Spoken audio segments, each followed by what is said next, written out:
أمامنا إن شاء الله لحظة، يعني أيام قليلة نستقبل الشهر الفضيل. أقدم بعض الرسائل الخفيفة في الخاتمة.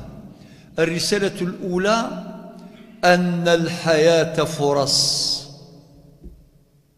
الحياة فرص.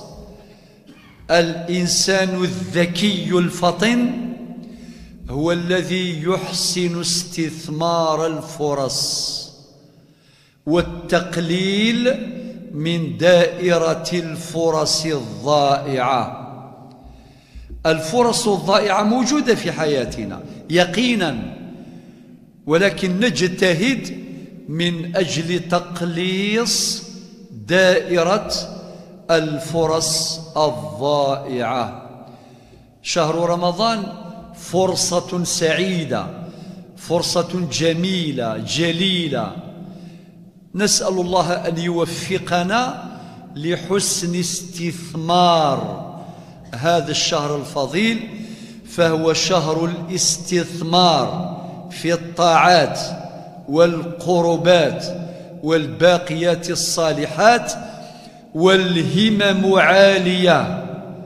أنتم تعلمون سادتي أن الهمة أحيانا تكبر وأحيانا تصغر، أحيانا تكون قوية أحيانا تولي ضعيفة، ولكن في رمضان بيقين كلنا عندنا تلك الهمة العالية التي تجعلنا نطلب المعالي.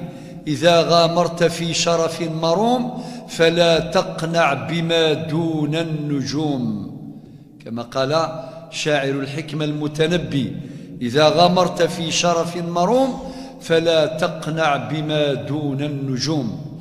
استثمار هذا الشهر في الطاعات والقربات والباقيات الصالحات أمر مهم للغاية، واستثمار هذا الشهر أيضا في الأعمال الخيرية. وربنا قال في سورة الحج في الآية ما قبل الأخيرة، الآية 77: وافعلوا الخير لعلكم تفلحون. وقال في سورة البقرة الآية 148: فاستبقوا الخيرات. يسارعون في الخيرات. هذه المسارعة، هذا التسابق نحو الخيرات، خاصة في هذا الشهر الفضيل الأجر وفير. ومما يساعد على تحقيق أرقى المستويات في الجانب التعبدي الإيماني أو في العمل الاجتماعي الخيري، بل في جميع المجالات، هذا التكاتف، هذا التلاحم الذي يحصل بيننا. مساجدنا تمتلئ، تصبح عامرة أكثر من سائر الشهور.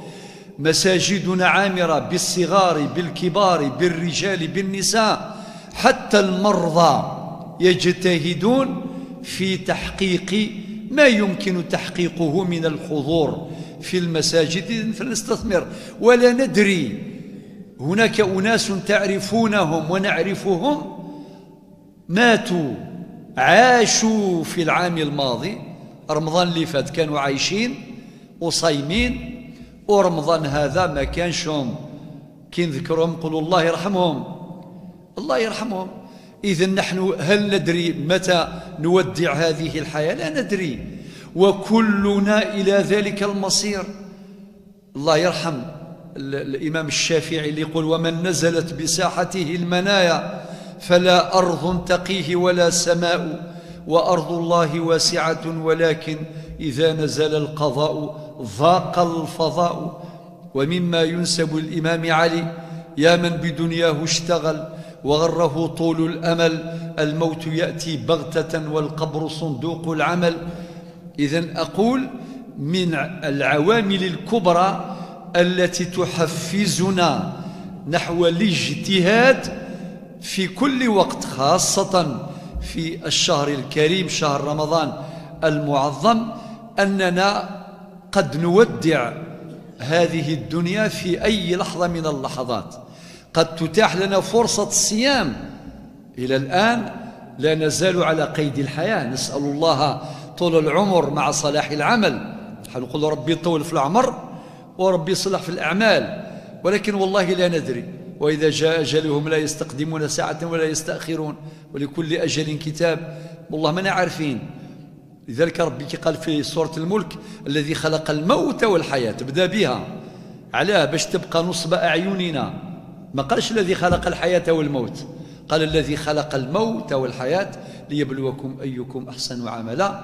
لذلك نسأل الله أن يوفقنا إلى من يستثمر هذا الشهر الكريم في كل خير إن شاء الله، وتجتمع هممنا وتنتشر في الوقت نفسه في جميع الفضاءات، فكل ميسر لما خلق له، ونحقق ذلك كله في إطار قوله تعالى الآية الجامعة سورة المائدة: وتعاونوا على البر والتقوى.